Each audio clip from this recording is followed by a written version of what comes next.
You know that feeling, right? You're talking to an AI, asking it a question, and it gives you an answer that's, well, not quite what you meant. Oh, absolutely. Maybe it's a little off, or sometimes it just completely misses the mark. Yeah, it's like you're speaking two different languages sometimes. Mm. Super frustrating when you're trying to get something done. It's a classic communication breakdown, really. Just, the very advanced piece of tech. That gap between what you want and what the AI gives you, like, yeah, it can be tricky. Absolutely. Well, today on the deep dive, our mission is basically to help you bridge that gap. We're diving deep into something called prompt engineering. Which is really the art and science behind crafting the perfect input. The goal is to get the absolute best, most precise, and sometimes the most creative results from these large language models or LLMs. Exactly. So we'll unpack how these LLMs actually work, sort of at a fundamental level. And then we'll get into specific techniques, best practices, Mm. basically arming you with the knowledge to go from just asking basic questions to being, well, a bit of a prompt crafting wizard. Ooh, I like the sound of that. It's not just what you ask, it's how you ask it, right? For precision, creativity, efficiency. Precisely. And our guide for this journey is a really comprehensive white paper we've been digging into. It's packed with insights, examples, some surprising details, actually, about getting these LLMs to, really sing. Okay, sounds great. Yeah. Let's kick things off then. Where do we start? What is an LLM fundamentally? Right. So at their core, LLMs are incredibly sophisticated prediction engines. Think of it like this. They take your prompt, that sequence of words you feed in, Mm-hmm. and they predict the most probable next word, or token, as it's technically called. Just the next word. Well, it adds that word, and then based on the new sequence, it predicts the next most probable word, and then the next, and so on. It's this iterative process building text token by token. Ah, okay, so it's always just predicting the very next piece based on everything that came before it. Exactly. And those predictions are all based on the enormous amounts of text data they were trained on. So prompt engineering then. Yeah. That's basically us trying to skillfully guide that prediction process. You got it. It's the whole process of designing high-quality prompts that steer the LLM towards the outputs we actually want: accurate, useful, relevant outputs. So we're tinkering with like word choice, style, tone, maybe even the structure of the prompt. All of the above. Word choice, style, tone, structure, the context you provide. Yeah. It all influences those predictions. And you mentioned tinkering. That sounds like it's not always perfect the first time. Oh, rarely. Prompt engineering is definitely an iterative journey. You try something, see the result, refine the prompt, try again. If your first prompt is vague or ambiguous, Then the predictions will likely be vague or unhelpful too. Garbage in, garbage out, kind of. sort of, yeah, the model reflects the clarity of the input, but the power here, when you get it right, is immense. Right. What kinds of things can we actually do with good prompts? Oh, a huge array of tasks. Mm. Text summarization, pulling specific information out of documents, question and answering, classifying text like sentiment analysis, language translation, code translation, even generating brand new code, documentation, helping with reasoning tasks. The list goes on. Wow. So it's really versatile. And you don't need to be like a hardcore data scientist to write a prompt. Not at all. Anyone can write a prompt. But becoming effective at it, getting consistently good results, that does require understanding some of these underlying mechanics and the techniques we're going to talk about. Okay, makes sense. Now, I remember reading in the white paper that it's not just the words you type, the configuration matters too. Hugely important. Beyond the prompt itself, how you configure the LLM settings is absolutely crucial for controlling the output. Most platforms give you knobs to turn, so to speak. Knobs like what? Well, the most basic one is usually output length, or max tokens. It just sets a limit on how long the response can be. Okay, so it stops it from rambling on Yeah, forever. exactly. And it affects things like computation time, energy use, how fast you get a response, and potentially cost, since more tokens often means more cost. But here's a key point I picked up. Setting a max length doesn't make the AI better at being concise, does it? No, that's a really important distinction. It just stops the model cold once it hits that token limit. It doesn't magically make the output more succinct or well-edited up to that point. Right. So if you want a short answer, you still need to ask for a short answer in your prompt. The limit is just a safety rail. Precisely. It's a hard stop, not a quality filter. Okay, so beyond just length, What about those settings that control the randomness or creativity, the sampling controls? Ah, yes. This is where it gets really interesting. See, LLMs don't just pick one best next token. They actually calculate probabilities for all sorts of possible next tokens. Right, like the next word is 50% likely to be Z, 20% likely to be A, that kind of thing. Exactly. And sampling controls determine how the model chooses from that list of possibilities and their probability. And the big one everyone talks about is temperature, right? I've heard it called the AI's creativity dial. That's a perfect analogy. Temperature controls the degree of randomness. If you set it really low, like 0, Zero randomness. pretty much, it becomes deterministic. It will always pick the single token with the absolute highest probability. We call that greedy decoding. Okay, so when would you want that? When you need a single, predictable, factual answer, like solving a math problem or maybe extracting a specific piece of data, no room for creativity there.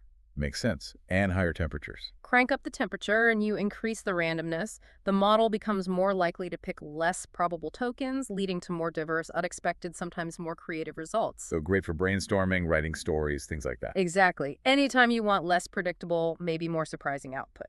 So low temp for facts, high temp for flair. Got it. What about the other ones? Top K and top P, and nucleus sampling. Right, so top K and top P work alongside temperature, or sometimes instead of it, to control the pool of choices. Think of them as ways to filter the list before the temperature sampling happens. Okay, how does top K work? Top K is pretty straightforward. It just tells the model, only consider the top K most likely next tokens. So if K is 10, it only looks at the 10 words with the highest probability, ignoring everything else. So a low K means fewer choices, probably more factual or common words, and higher K allows more variety. You got it. Lower K is more constrained, higher K is more open. And top P, that one sounds a bit different. Top P, or nucleus sampling, is a bit more dynamic.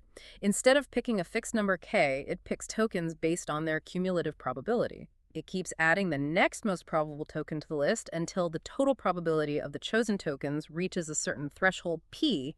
So if P is 0.9, it might only need the top 3 tokens in one situation, but maybe the top 20 in another, depending on how the probabilities are distributed. It adapts the size of the pool. Okay, so both top K and top P narrow the choices, but top P is more flexible based on the actual probabilities at that moment. How do they all fit together? Temperature, top K, top P. Good question. They interact. If temperature is 0, top K and top P don't really matter because the model's just grabbing the single top choice anyway. Right, greedy decoding overrides them. But if the temperature is above 0, the model typically first filters the possible tokens using either top K or top P, or sometimes both, depending on the system.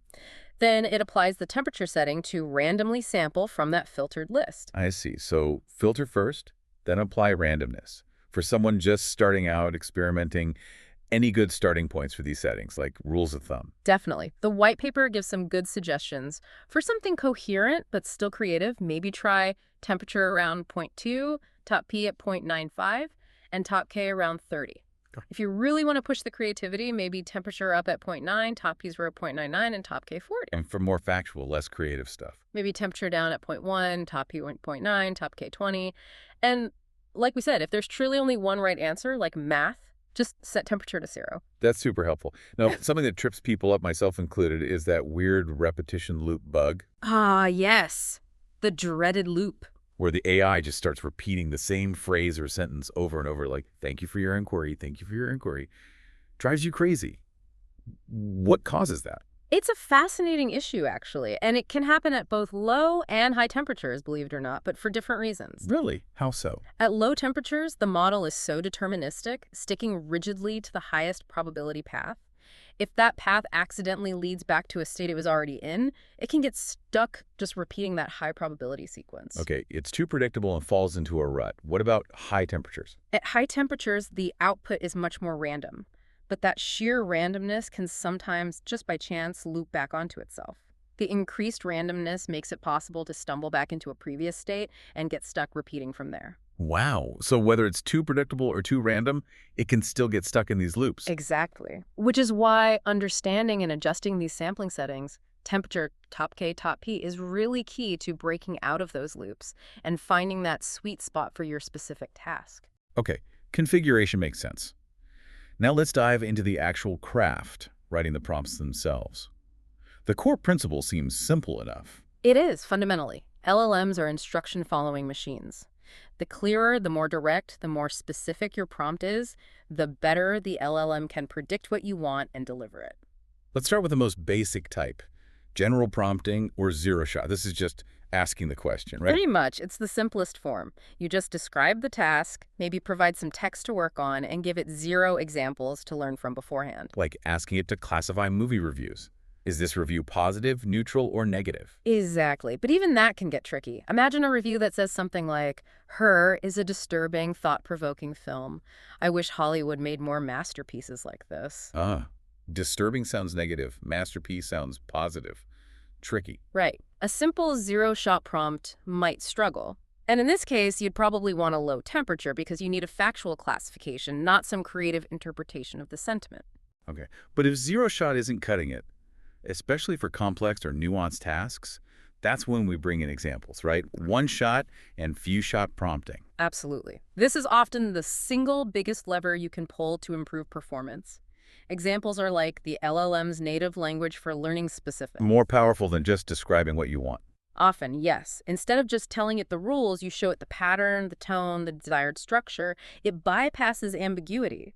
One shot means giving it just a single example to imitate. And few shot. Few shot provides multiple examples, usually 3 to 5 is a good starting point, to really demonstrate the pattern you want it to follow. Like that pizza order example from the paper, showing at how to turn one large pepperoni extra cheese into the right JSON format. Precisely. You give it 2 examples, order, text-to-doc, correct JSON. Then it learns the pattern and can apply it to new, unseen orders. And the key is using good examples. Crucial. They need to be relevant, diverse, high quality, and importantly include edge cases, those slightly weird or unusual inputs that might otherwise trip the model up. Garbage examples lead to garbage patterns. Got it. Examples are powerful. Now, the white paper talked about 3 related techniques: system, contextual, and role prompting. The 3 amigos of guidance. I like that. Yeah, they all guide the LLM, but focus on slightly different aspects, and they can definitely overlap in practice. Let's start with system prompting. What's that about? Think of the system prompt as setting the stage, defining the LLM's fundamental capabilities or its overall purpose for the entire interaction. It's like giving the AI its core job description before you give it specific tasks. So less about the immediate task and more about its general behavior. Exactly. Examples might be, you're a helpful assistant that always returns responses in valid JSON format. Fair. Or classify the following movie reviews. Only return the label positive, negative, or neutral in uppercase. So it sets constraints or defines the overall mode of operation. Right. It helps ensure structured output, can limit hallucinations by defining boundaries, and is even used for safety, like, you should be polite and avoid expressing personal opinions. Okay, that's distinct from just the task instruction. Then there's role prompting. This sounds more about personality. It totally is. Role prompting assigns a specific character, persona, or identity to the model.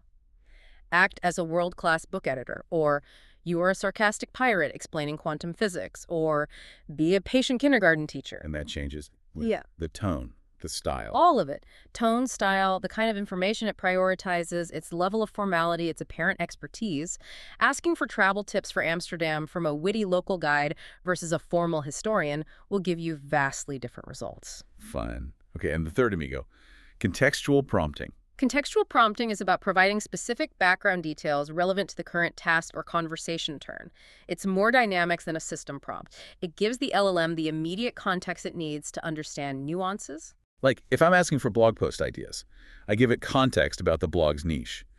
Suggest 3 article topics for my blog about retro 80s arcade games, focusing on lesser-known titles. Perfect example. That context, retro 80s arcade games, lesser-known titles, helps it generate much more relevant and useful suggestions than a generic request. Okay, system, role, context. Got it. What about making the AI think a bit more deeply? I saw something called step-back prompting. Yeah, step back is a clever technique. The core idea is to get the LLM to generalize before specializing. You prompt it to first consider a broader, more general question related to your specific task. How does that help? It forces the LLM to activate a wider range of its knowledge, to think about underlying principles or concepts first. Then you feed the answer to that general question back into the prompt for your specific task. Okay, give me an example. Let's say you want a storyline for a first-person shooter level. Just asking directly might give you something generic. But using step back, you first ask, What are 5 common and engaging themes or settings for first-person shooter game levels?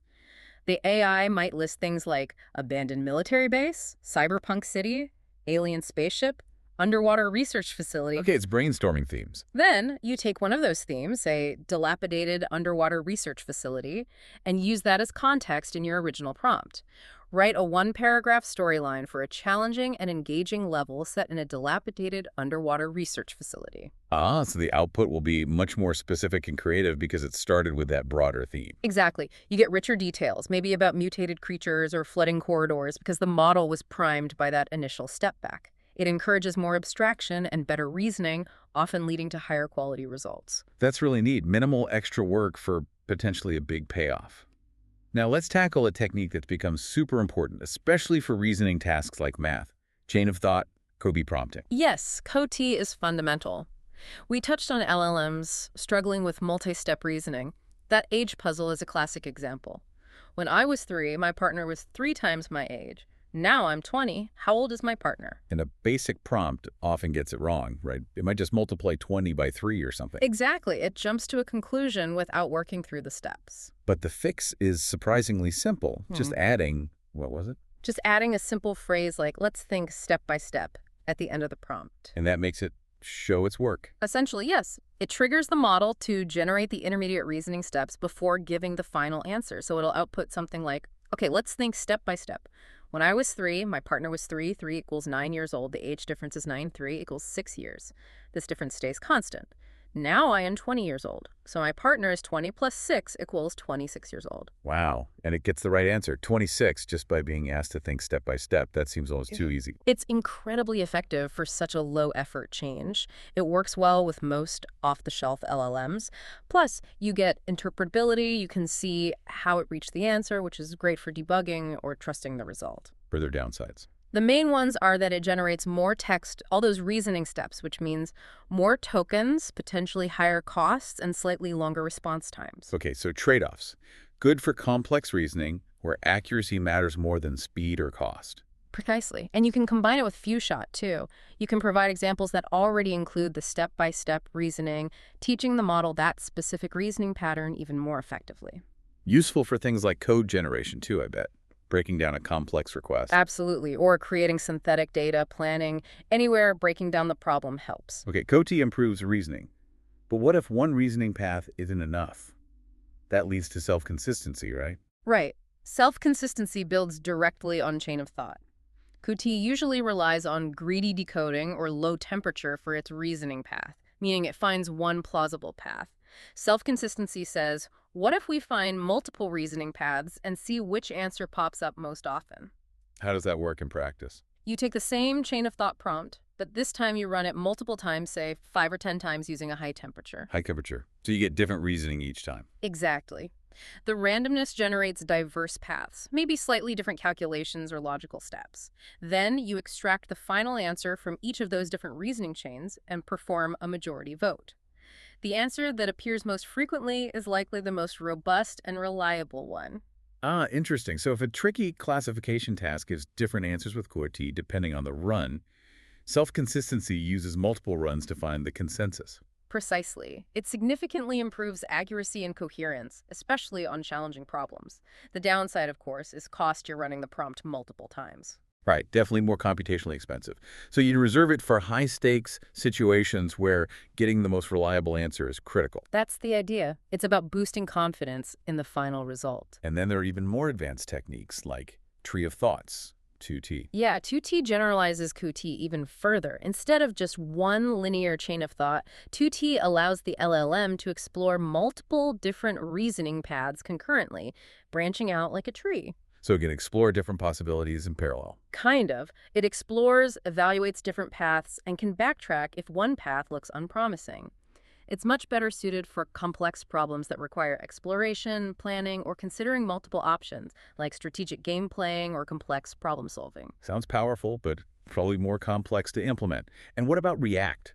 That sounds like it involves actions. You got it. REACT stands for reason and act. It's a really powerful paradigm that combines the LLM's reasoning capabilities with the ability to use external tools. Tools like what? Search engines, calculators, code interpreters, databases, basically anything that can provide external information or perform computations the LLM can't do internally. So it's not just thinking, it's doing. Exactly. It follows a thought-action-observation loop. Okay. The LLM thinks about what it needs to do, thought, decides on an action using a tool, action, executes the tool and gets a result, observation, then uses that observation to update its thinking and plan the next step. Wow. Give me an example. Okay, say you ask, how many children do the members of the band Metallica currently have?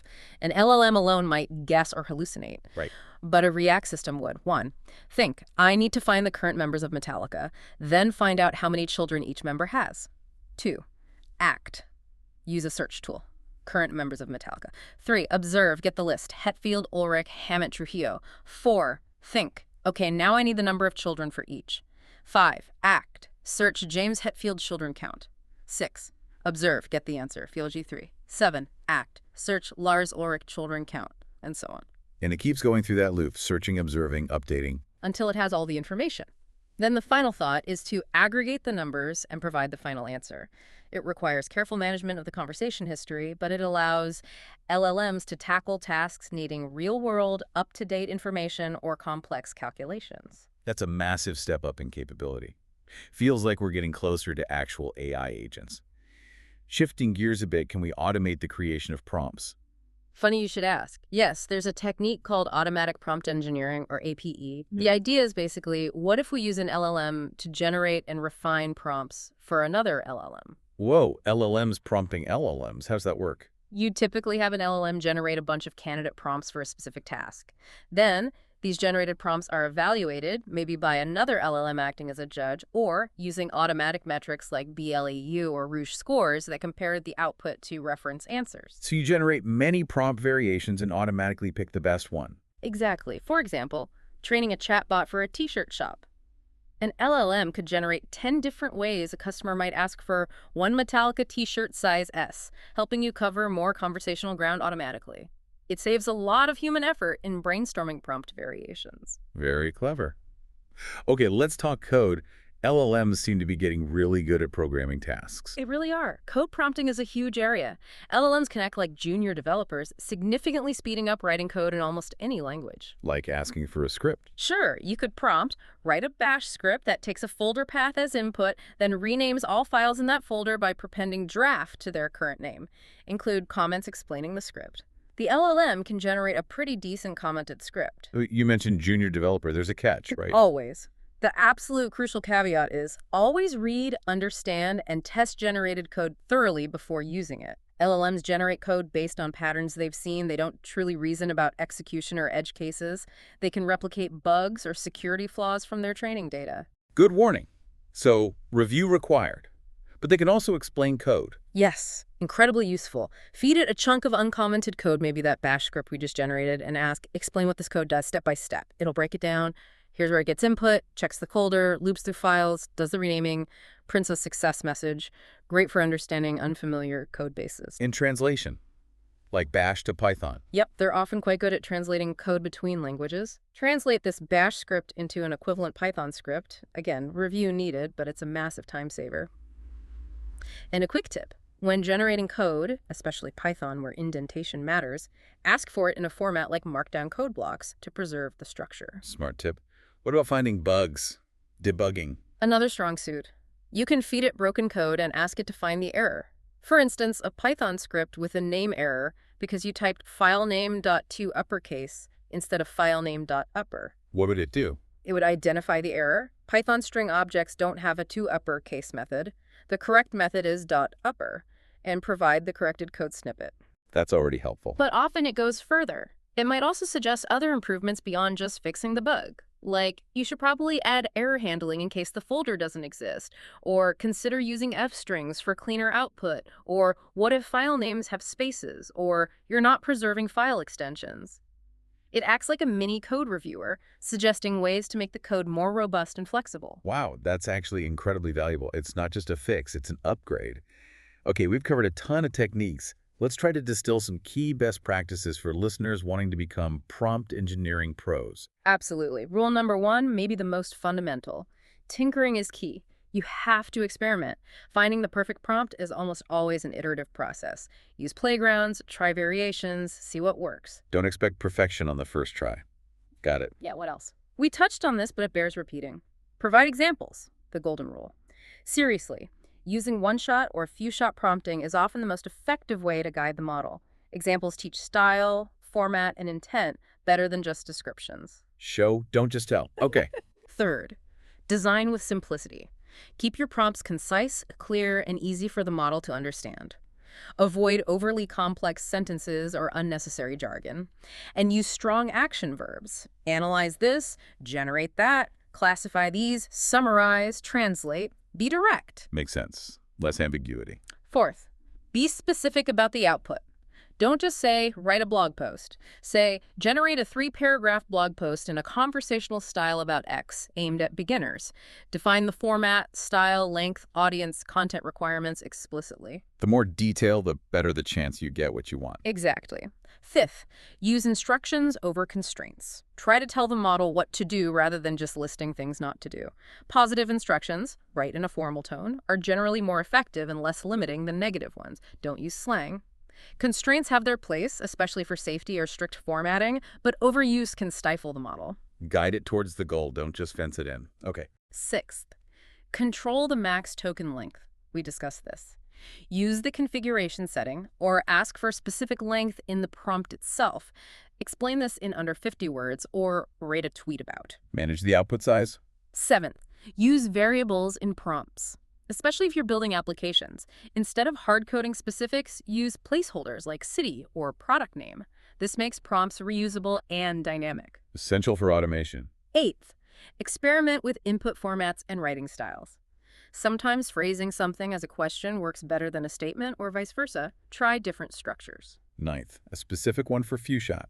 Mix up classes for classification. If you're giving examples for classification, like positive, negative reviews, make sure you randomize the order of the classes in your examples so the model doesn't just learn the order. Good point. Avoids overfitting to the example sequence. 10th, adapt to model updates. LLMs change. New versions come out with different capabilities or quirks. Be aware of updates and be prepared to tweak your prompts accordingly. This is where good documentation comes in handy. Which leads perfectly into the next point, I bet. 11th, experiment with output formats, especially structured ones like JSON or XML, for non-creative tasks like extraction or parsing. Why JSON? JSON forces consistency, makes it easy to extract specific pieces of data, reduces hallucinations because the model is focused on filling the structure, allows defining data types, sorting. It's very powerful for predictable output. And you mentioned a tool for fixing broken JSON. Yeah, if the model hits a token limit and cuts off the JSON, libraries like JSON Repair can often intelligently fix the syntax errors, making the output usable. Also, related to JSON, consider using schemas defining the expected JSON structure up front in your prompt can really help the model understand what you need. Give the blueprint. Okay, 12th, collaborate. Talk to other people doing prompt engineering. Getting different perspectives can spark new ideas and better designs. Good call. And 13th, maybe our last big one. Document your prompt attempts. This is so important, but often skipped. Absolutely critical for learning and improvement. Create a simple spreadsheet or document. Log the prompt name, its goal, the model used, the settings, temp tokens, top KP, the exact prompt text, and the output. Add a version number and a feedback field. Okay, not okay, sometimes okay. So you can track what worked, what didn't, and why, and reuse successful prompts later. Exactly. It helps you debug when things go wrong, compare cross-model versions, and build a library of effective prompts. Integrate this with tools like Vertex AI Studio if you use them, save prompts in your codebase, maybe even write automated tests for key prompts.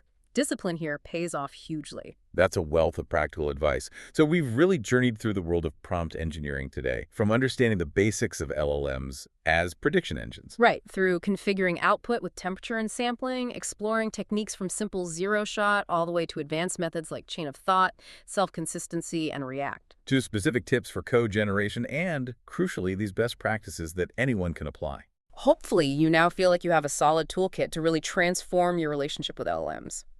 To move beyond just simple questions and start crafting sophisticated instructions that unlock really powerful, precise, and creative responses. It's about taking control and becoming that AI whisperer we talked about at the start. So here's a final thought to leave you with. Considering everything we've discussed today, what complex challenge, maybe something you've struggled with before, could you now tackle by carefully engineering your next prompt, really pushing the boundaries of what an LLM can do for you?